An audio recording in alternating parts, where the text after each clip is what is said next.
professora, então, a gente nesse vídeo vai falar sobre ovário salpingo-esterectomia minimamente invasiva. Nosso grupo é composto por mim, Amanda, pela Fernanda, pela Gabriela e pela Gabriele.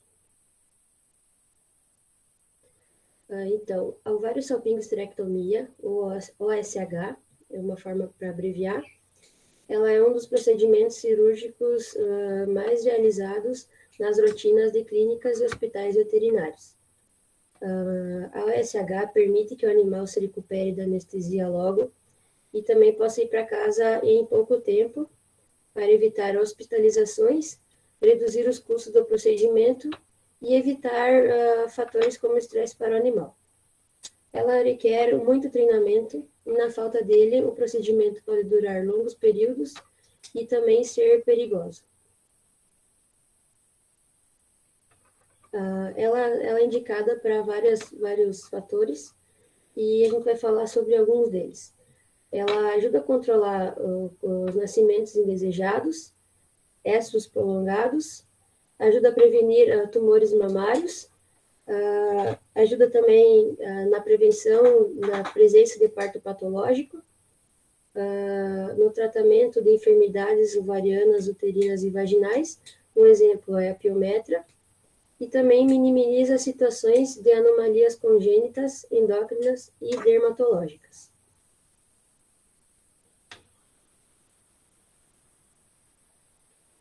As incidências de neoplasias mamárias em cadelas antes do primeiro cio, ela é menor de 1%, ou seja, ela tem 0,5% de chance de ocorrer. Após o primeiro cio, a castração feita após o primeiro cio, essa incidência já pode subir para 8%. E depois de 2 cios, ela aumenta para 26%. Depois dos 2 anos de idade, não há mais efeito preventivo sobre a incidência de neoplasias mamárias em cadelas. E a incidência de neoplasias em cadelas, ela é um fator que foi planejado nos primeiros anos de vida. No entanto, ela não é influenciada pelo estímulo hormonal na maternidade. E se a castração for realizada na idade adequada, previne também a piometra, que frequentemente aparece nas cadelas de meia-idade e idosas.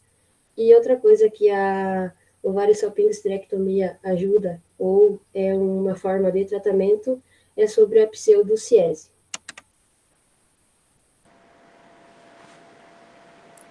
Então, os cães são animais pluríparos, de gestação curta, em média de 60 dias.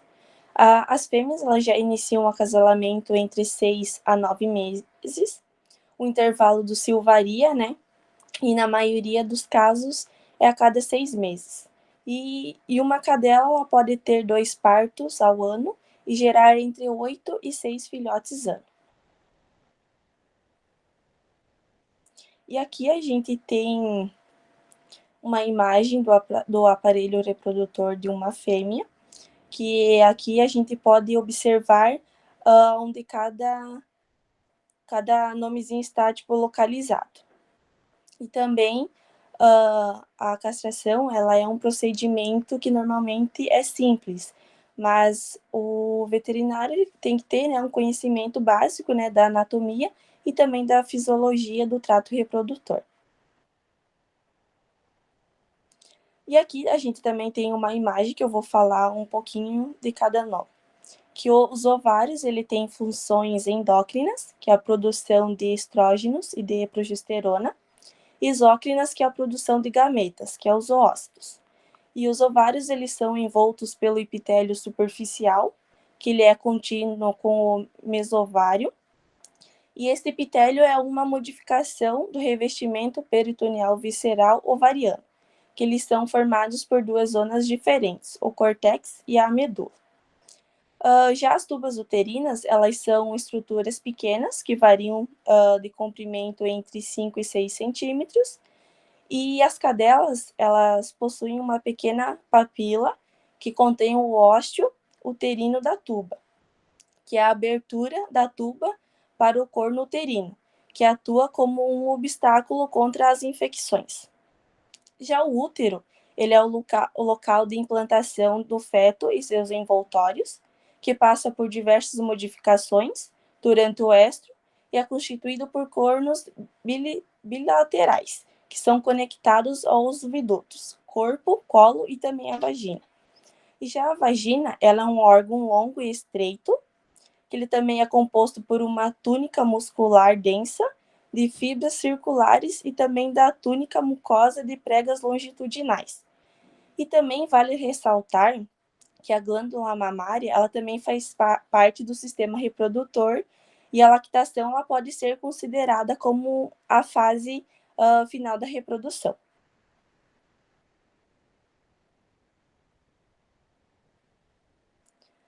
E os riscos? Embora a OSH ela seja considerada simples, existem os riscos e as complicações, como qualquer procedimento cirúrgico, que são elas as hemorragias, o trauma do reter e também o desenvolvimento de fístulas e granulomas do colo uterino. E aqui a gente tem as técnicas cirúrgicas, que é a incisão de linha mediana ventral pelo flanco, que é incomum em pequenos animais, a cirurgia por videolaparoscopia e também a cirurgia endoscópica por orifícios naturais.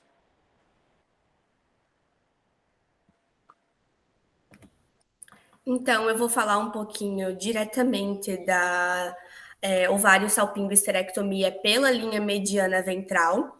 Ela é considerada uma castração eletiva, então, onde faz a retirada de útero, dos ovários e também dos cornos uterinos, né? De todo o trato reprodutivo das fêmeas.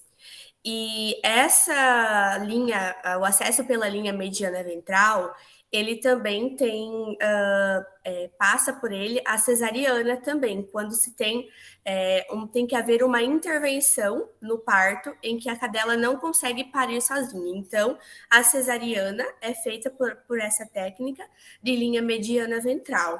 E essa técnica também, ela é muito utilizada em cirurgias em massa, quando se faz a esterilização, né, aquelas campanhas populacionais para diminuir animais de ruas. Então, é feita pela linha mediana ventral também, cirurgias em massa, pela facilidade, né, do acesso. Então, aqui a gente tem um demonstrativo pela ovário-salpingo-esterectomia pela linha mediana ventral, onde o animal fica em decúbito dorsal, e a gente se faz a incisão pré-retroumbilical, onde é 2 dedos abaixo e 2 dedos acima do umbigo. A gente faz a incisão pela linha alba para evitar hemorragias. A gente pode fazer o uso do gancho ou até mesmo os 2 dedos. Pela linha alba, a gente vai com o dedo ou com o gancho, né? Procurar o ovário pelo lado direito, onde ele é mais cranial. Então, ele vai ficar mais fácil acesso para a gente poder retirar para fora da cavidade e poder fazer as ligaduras. Na terceira imagenzinha ali, a gente vê que está fazendo a janela, né? Para fazer a hemostasia e poder fazer a ligadura no ovário. Logo após, a gente já tem todo o pinçamento do ovário e do corno uterino, onde a gente faz a ligadura e a secção desse corno uterino. Faz a ligadura, né, com o nó de cirurgião, e assim sucessivamente do outro lado com o ovário esquerdo. Então, aí a gente passa para o coto uterino, onde a gente faz o pinçamento também, as ligaduras, faz a omentalização do coto uterino para evitar hemorragias e certificar realmente que o nó está presinho. Então, após isso, o coto está aumentalizado, a gente devolve para a cavidade, observa se não há sangramento, e assim pode fazer a redução do espaço morto e já fechar a cavidade abdominal.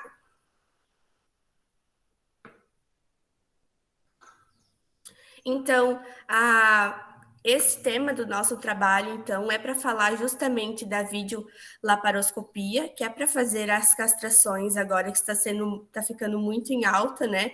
Para reduzir traumas e também a dor do paciente no pós-operatório.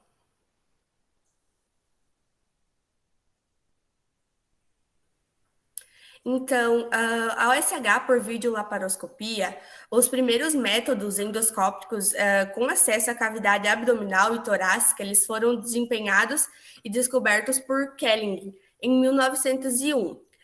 Mas somente em 1986 que teve um avanço laparoscópico dessas cirurgias.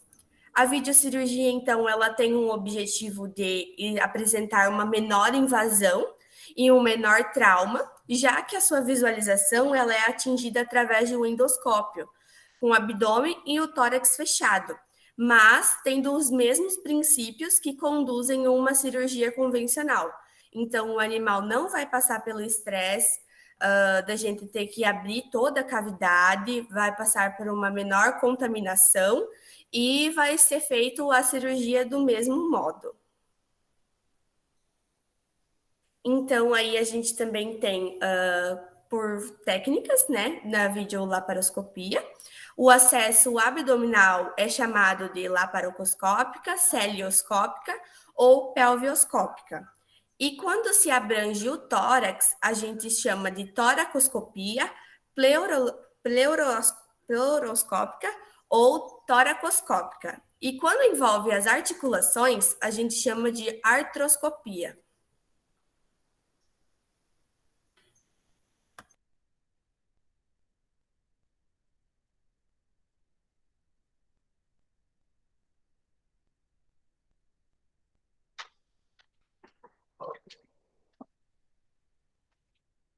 Então, a laparoscopia, a OSH por videocirurgia, ela ganha muita vantagem por conta de apresentar um menor trauma no tecido.